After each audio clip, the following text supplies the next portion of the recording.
Good morning, boys and girls. Welcome to SmartFox TV. We hope you enjoyed today's videos. And if you enjoy it, please subscribe.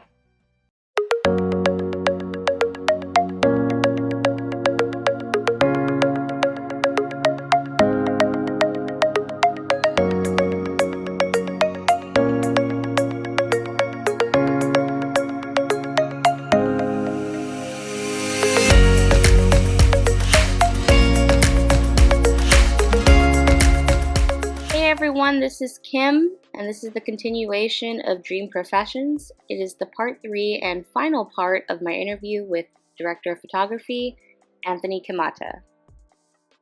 Please look to the description area of this video for links for part 1 and part 2. Enjoy! Still, that is such a scary piece of advice, like ending with that.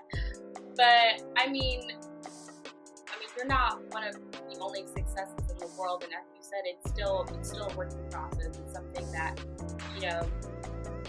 that you're going back and forth with right now, especially in regards to being stable. But it's something that you love to do, and I feel like that's what the younger generation kind of has to see. There is that, well, one, you only have one life to live, you know? And you have one life to live, yep. And if you could do anything, you should do what you want. So. So thank you. It's a scary piece of advice, but it's the reality. Yeah.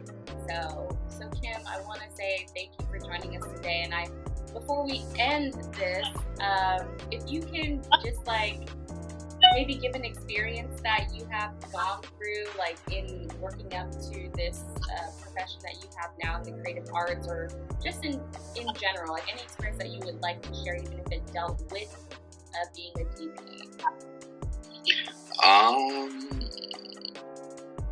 Maybe I'll just dive into how those around you may influence you into or not into doing what you're supposed to do, what you want to do.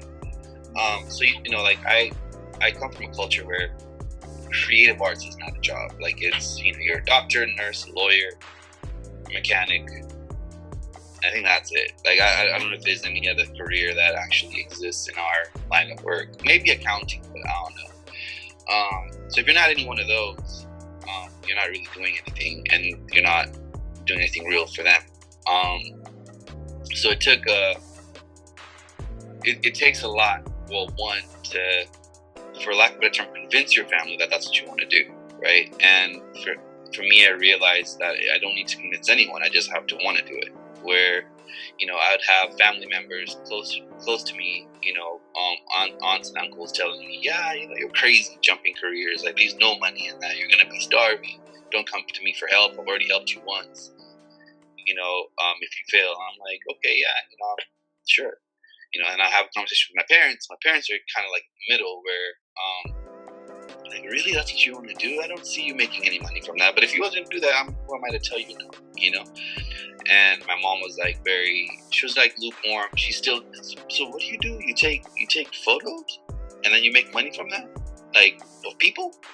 And I'm like, kind of, and then my dad was my dad's a businessman. He's always been an entrepreneur. So he was quite supportive, actually. My first, when I was kind of making money already, but I didn't have it. I really wanted this camera, and I was like, "Hey, Dad, could I borrow some money to have a camera, to buy a camera?" And he's like, "How much you need?" I told him, and he was like, "Sure," and he lent it to me, right? And then for him, it's like a businessman, so it's a loan. Like, it's like, okay, here you go. Let me know when you're paying me back. Yeah. But then he never asked for the money back. It's like, okay, just do your thing. So that's his way of supporting me. But then you have people now, interestingly enough, outside the family. They're like, "Oh, dude, you're super talented. I need to get you in touch with this person." And then they would love you they would be able to get you this, a line of work. Or, yeah, you're super dope. You should actually meet with this person. They have a project going. Maybe you can be hired for a year. And you have those people. And then, so you have tiers. And in general, man, it's really rare for the closest people to you to be like, yeah, go do it. The people who aren't the closest to you are the ones who are going to be like, oh yeah, and you can mutually make money together, but they're more open to, in my line of work, opening more doors. because they have access to those doors. So it's like, it becomes that. So it's like, the only, neither my parents or my extended family, or even the people saying, hey, we'll open these doors for you. Like, they can open the doors. I'm like, yeah, maybe I'll go, maybe I don't go. Or my parents could tell me, don't do it. Or my aunts could tell me, don't do it. And I'm like, no, I'm going to do it. So I'm the only person who can start or stop. And anyone else is just giving me input, maybe supporting, maybe not supporting. But at the end of the day, the decision to do it and to keep persevering lies with yourself. Yeah, thank you so much for joining us today on SmartFox TV. I really enjoyed your presence, and I hope that the younger generation, especially those watching this, can take from what you're saying, because you are very successful in the field that you're in, and it definitely took you a lot to get there, and I feel like this is very helpful for them to hear. So thank you. Cool. Actually, and then if you wanted to see the work, you can just Google my name in Google, and the first link that comes up, you will see, and you can actually see the content of people I've worked with and companies I've gotten to work with. So, yeah. I'll definitely put your link in the description. Oh, that's, you know what? That's a thing. That is a thing. That's a thing. Again, this is Kim, and thanks for joining me today for the final part of Dream Professions. Have a good rest of your day. Hello, everyone. It's time for another round of random trivia.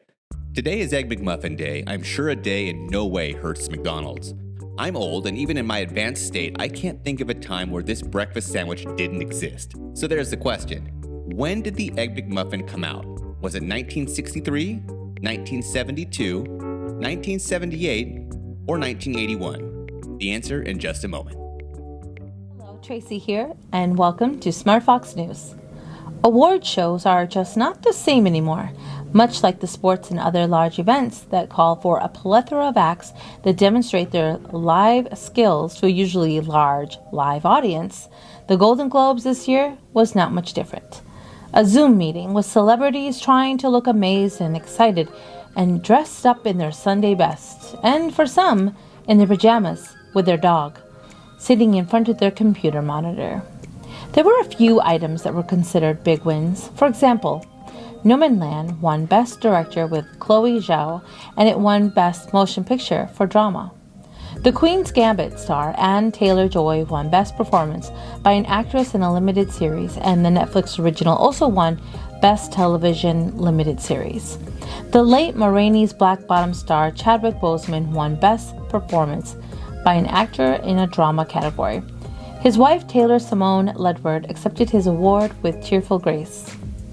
Wise words from television legend Norman Lear, who at 99 received the Hollywood Foreign Press's Carol Burnett Award for outstanding contributions to television.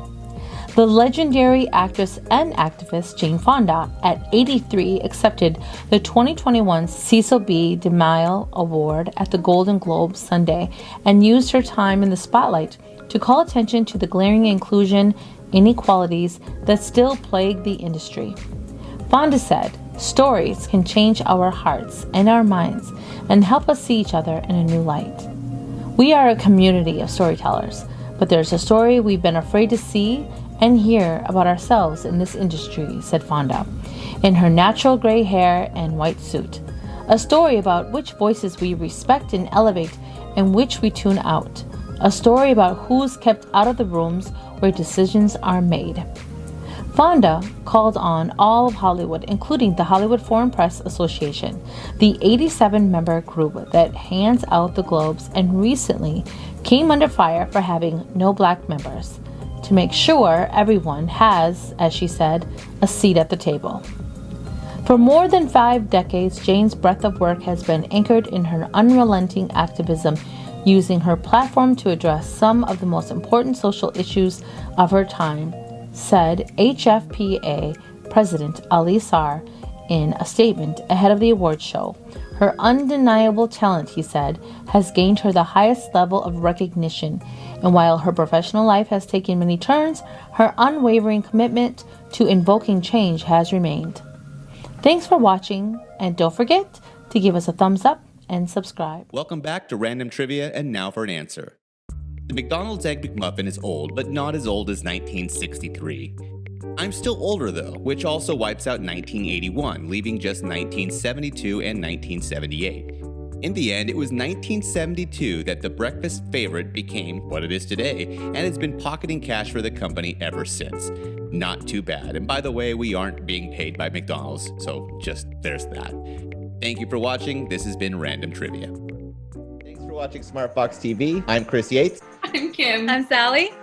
I'm Tracy. Until next time, stay Stay foxy. foxy.